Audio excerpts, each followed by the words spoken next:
में क्वेश्चन 2 हमें 19 मार्क्स में ये पूछा गया था, व्हाट इज ग्रीन रेवोल्यूशन, हरित क्रांति क्या है, explain the main elements of green revolution. और हरित क्रांति के जो भी मेन एलिमेंट्स होते हैं उनको एक्सप्लेन करना है। तो आप कैसे करेंगे क्वेश्चन, पहले आप थोड़ा सा इंट्रोडक्शन में हरित क्रांति के बारे में लिख दीजिएगा कि the green revolution refers to a significant increase in agriculture production in India during the 1960s and 70s through the use of modern technology, improved seeds, better farming practices. It helped India become self-sufficient in food grain. तो आप लिखना कि हरित क्रांति आपका ये 1960 और 70 के बीच में आया था। तो इसने क्या किया था कि हम ना कृषि में जैसे मॉडर्न टेक्नोलॉजी का यूज कर रहे थे, हाई यील्डिंग वैरायटी सीड्स का यूज कर रहे थे और अच्छी फार्मिंग प्रैक्टिसेस का, जिससे हमारा प्रोडक्शन जल्दी से हमारा प्रोडक्शन इंक्रीज हो जाए। और हरित क्रांति आपका एक ना मतलब रिवोल्यूशन लेकर आया था हमारी कृषि में और इंडिया को इसने सेल्फ सफिशिएंट बना दिया था फूड ग्रेन्स में। फिर आप मीनिंग में लिख सकते हैं कि रैपिड इंक्रीज हुआ था फूड प्रोडक्शन में, स्पेशली आपके वीट राइस में, क्योंकि हमने हाई यील्डिंग वैरायटी सीड्स का यूज किया, केमिकल फर्टिलाइजर, मॉडर्न टेक्नोलॉजी का, इरिगेशन फैसिलिटीज का। इसको इंडिया में आपका MS स्वामीनाथन के द्वारा इंट्रोड्यूस किया गया था। ये रही है आपकी MS स्वामीनाथन, जो इसके मतलब जिन्होंने इसको इंट्रोड्यूस किया। अब आ जाते हैं क्वेश्चन में, इसके एलिमेंट्स पूछे थे तो उस पर आ जाते हैं। तो पहला एलिमेंट तो वही है कि इसमें आपका हाई यील्डिंग वैरायटी सीड्स का यूज किया गया, ठीक है। मतलब ऐसे सीड्स जो आपको क्या देते थे, हायर आउटपुट देते थे, ठीक है। एग्जांपल से वीट राइस में वैरायटीज का यूज किया गया, ठीक है। मतलब ये सीड होते भी ऐसे थे कि जैसे मतलब जल्दी से खराब नहीं होते थे, ठीक है। फिर सेकंड, इरिगेशन फैसिलिटीज का एक्सपेंशन किया गया, नहरों का, ट्यूबवेल्स का, डैम्स का, ठीक है, ताकि जो मॉनसून पर डिपेंडेंसी है वो कम हो सके और रेगुलर वाटर सप्लाई हो। तीसरा, इस दौरान आपका केमिकल फर्टिलाइजर और पेस्टिसाइड्स का यूज किया गया, ठीक है। उससे क्या होगा कि केमिकल फर्टिलाइजर के उससे क्या होगा, प्रोडक्टिविटी बढ़ेगी और पेस्टिसाइड्स आपके क्रॉप को इंसेक्ट वगैरह से बचाएंगे, डिजीज से बनाएंगे और प्रोडक्टिविटी इंक्रीज होगी।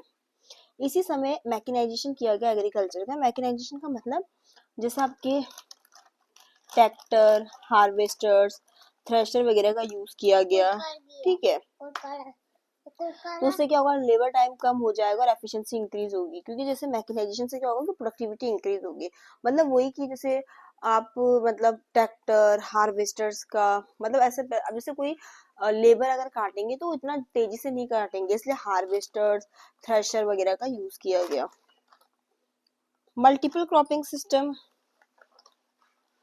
ये गलत है, इसमें आपको लिखना है कि एक से ज्यादा क्रॉप को उगाना ईयर में, ठीक है, ताकि आपका टोटल एग्रीकल्चर आउटपुट इंक्रीज हो जाए, ठीक है। इंस्टीट्यूशनल क्रेडिट में आपका यही था कि ये इसमें एक्सप्रेशन गलत है। आप इसमें लिखूंगी कि इंस्टीट्यूशनल क्रेडिट में जैसे लोन प्रोवाइड किया गया बैंक के द्वारा, कोऑपरेटिव्स के द्वारा, ठीक है, ताकि फार्मर्स अपने मॉडर्न इनपुट्स को खरीद सके और जो भी उनको मतलब टेक्नोलॉजी वगैरह चाहिए, ठीक है। इतना ही नहीं, मिनिमम सपोर्ट प्राइस भी आया, इसने फार्मर्स को मोटिवेट किया। गवर्नमेंट क्या करती थी कि इस मिनिमम सपोर्ट प्राइस में फार्मर्स से उनकी मतलब जो भी प्रोडक्शन है उसको खरीद लेती थी। एग्रीकल्चर में खूब रिसर्च वगैरह, एक्सटेंशन सर्विसेज की गई, ठीक है। तो इसमें आपको यही लिखना है कि डेवलपमेंट किया गया न्यू टेक्नोलॉजी का, फार्मर्स को ट्रेन किया गया, अवेयर किया गया, ठीक है। तो ये मेन एलिमेंट थे आपके किसके, ग्रीन रेवोल्यूशन के। पहला, हाई यील्डिंग वैरायटी सीड्स का यूज करना। दूसरा, अच्छी इरिगेशन फैसिलिटीज, अच्छी बैंक की फैसिलिटी, एग्रीकल्चर में मैकेनाइजेशन आना, रिसर्च वगैरह करना एग्रीकल्चर में, मिनिमम सपोर्ट प्राइस, ठीक है, और मल्टीपल क्रॉपिंग सिस्टम, ठीक है, ये सब कुछ। एक पॉइंट आप इसमें ये भी लिख सकते हो 9th में एलिमेंट में, इंफ्रास्ट्रक्चर डेवलपमेंट। चाहे आप इसको एलिमेंट बोलो या आप कह सकते हो कि मतलब हरित क्रांति के मतलब फीचर्स क्या, उसमें क्या क्या यूज किया गया था।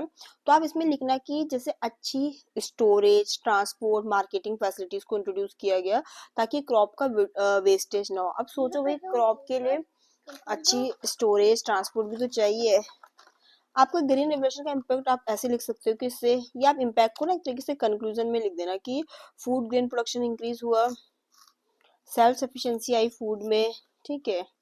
हाँ, इन्वायरमेंटल इशू भी हुए इससे, जैसे सॉइल डिग्रेडेशन,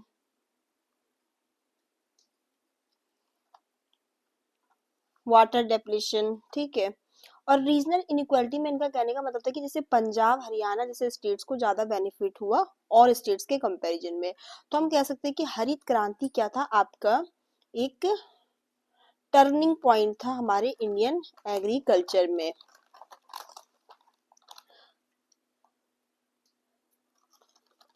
कहीं ना कहीं हमारी कंट्री इसमें फूड डेफिशिएंट कंट्री थी, उसको उसने फूड सरप्लस नेशन बनाया, ठीक है। लेकिन फिर भी अगर आपको सस्टेनेबल बैलेंस और इको फ्रेंडली प्रैक्टिसेस अभी भी जरूरत है, क्योंकि इसका बहुत सारा हार्म भी है जो हमने देखा, ठीक है। तो ये आपके हरित क्रांति का मीनिंग, हरित क्रांति के क्या एलिमेंट्स है, ये सब कुछ हमने इसमें पढ़ा। यहाँ पर आपका मीनिंग आ गया, ठीक है। यहाँ पर आपके एलिमेंट्स आ गए, यहाँ पर आपका इम्पैक्ट आ गया।